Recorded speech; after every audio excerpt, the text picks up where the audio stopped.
You saw the receiver was double teamed as Bennett was able to get a hand out and get the block deflection. Be 2nd and 10 for Bradwell.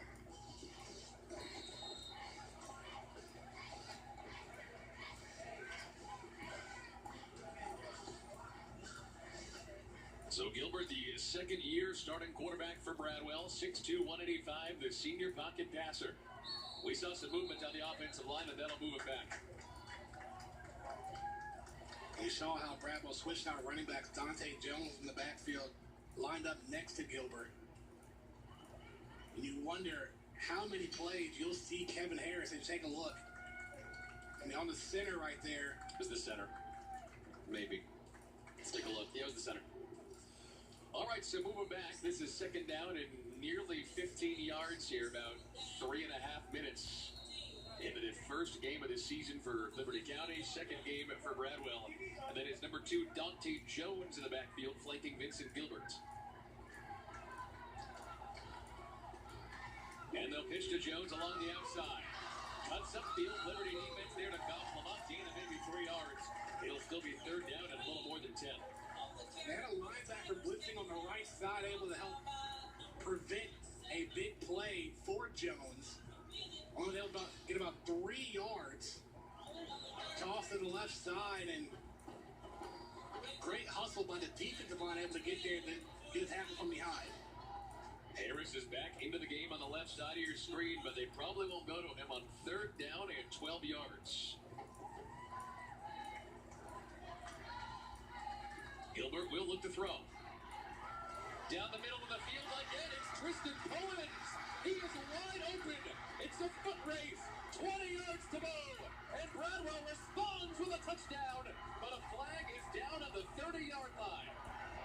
What a big play made by the sophomore Tristan Collins. He was wide open out in the secondary. Gilbert had all the time in the world. Hopefully this won't go back for Bradwell, but a flag is on the field.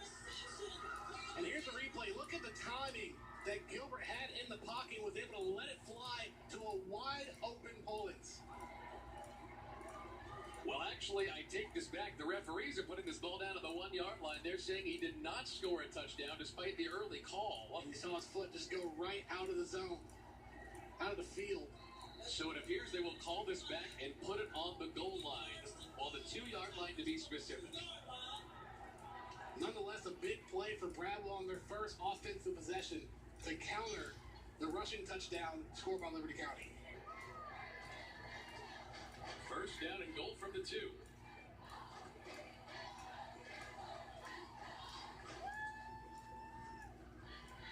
Tadreek Smith in motion.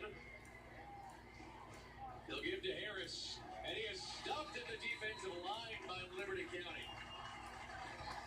Well, the right move to go to Harris, being a power back at 5'11", 215 pounds, but a good stop by the defensive line from Liberty County. Maybe then a loss of about a yard or 2. It'll be a loss of 1, so it'll be 2nd and goal from the 2. The Region Player of the Year, also a commit to South Carolina. He's a future Gamecock running back. And they'll give it to the future Gamecock, and he's into the end zone. And Bradwell ties it on their first drive in his rivalry game. And what helped create space was the receiver going in motion, faking the jet sweep, able to hand it back to Harris, and he was able to do the rest and power his way in for the touchdown for Bradwell. There you see Tadreek Smith on that fake jet sweep.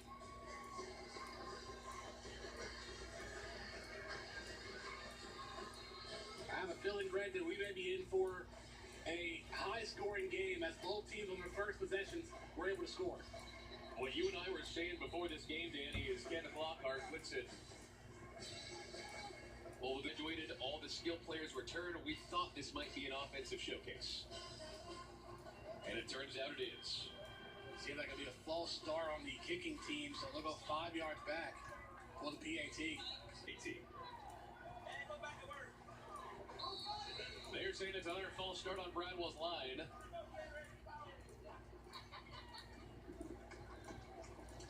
And we might be doing this for a 3rd time. Hopefully the 3rd time will be a charm for Bradwell. Yeah, they're moving him coming back yet again.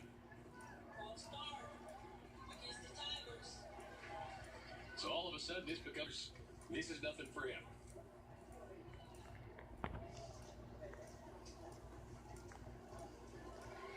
And it gives Bradwell Institute the lead early here in the first quarter on the Friday Night West game of the week. 7-6 is our score, and Danny, these offenses are already firing on all cylinders.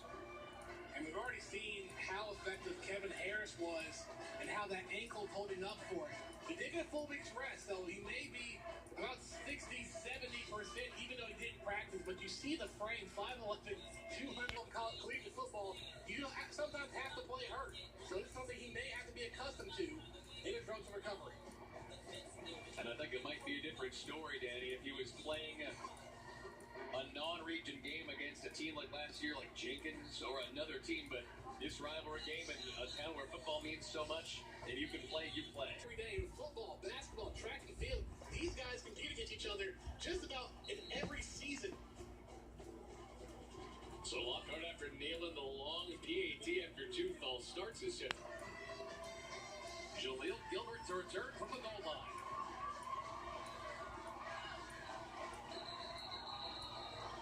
And a brutal tackle moves it back to the 15, but this should be unnecessary roughness. Well, you know, Bradwell was fired up. They were able to stop Gilbert, and even after the whistle, they wanted to make sure they took him down. Yeah, but they're going to give him the yards back. You see one and then two extra Bradwell defenders.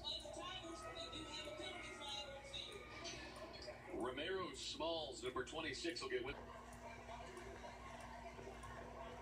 And you got to imagine this will be a 10 or 15-yard penalty. It is.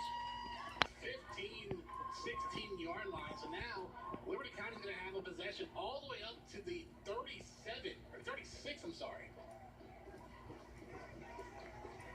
And we saw what quick work on drive number 2. Quarterback keeper here for Deontay Bowens. He is taken down, but only after the entire Bradwell defense pushes him back. And they didn't even get him on the grass. Yeah, Bowens there tried to go defensive lineman. You saw the big man, Titus Duval, defensive tackle, the junior, at 312 pounds, able to stop him in the back right there. But they couldn't even put him on the turf. Second down and field. They'll spin off a tackle. Still on his feet to the 40.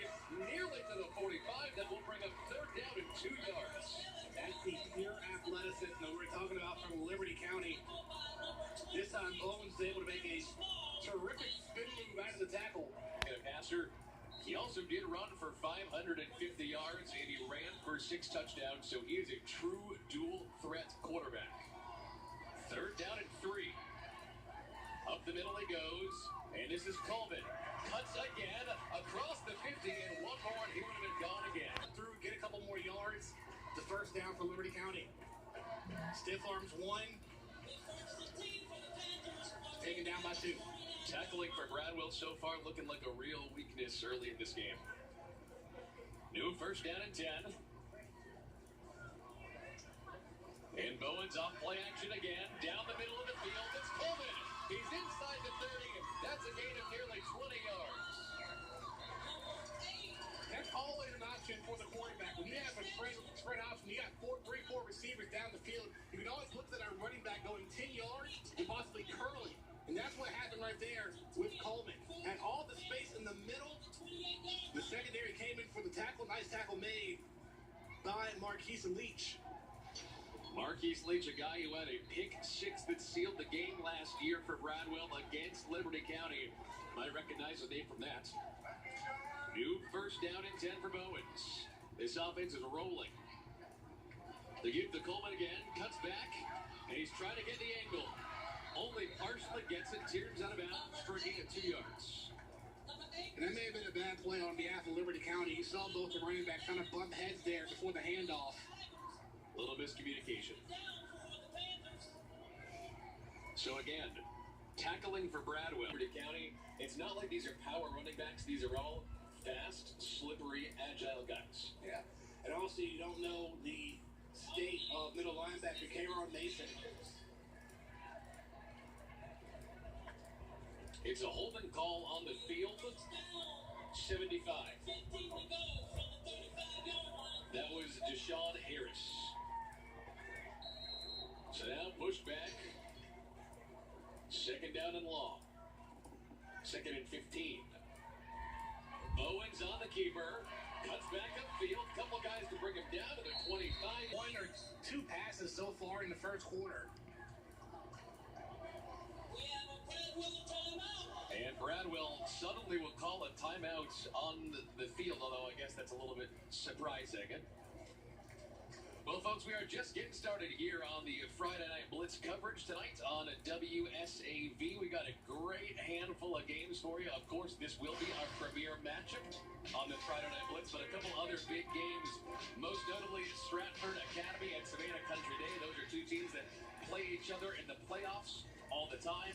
Also, South Effingham and Jenkins. The Mustangs look much better this year than they did the last two. And Jenkins looks much worse because they graduated so many guys. Those are a couple really interesting games. This is always the best time of the year, Greg. It's like a trifecta of effects. First, high school football gets back in action late August, early September. Really is. All right. They're going to call this one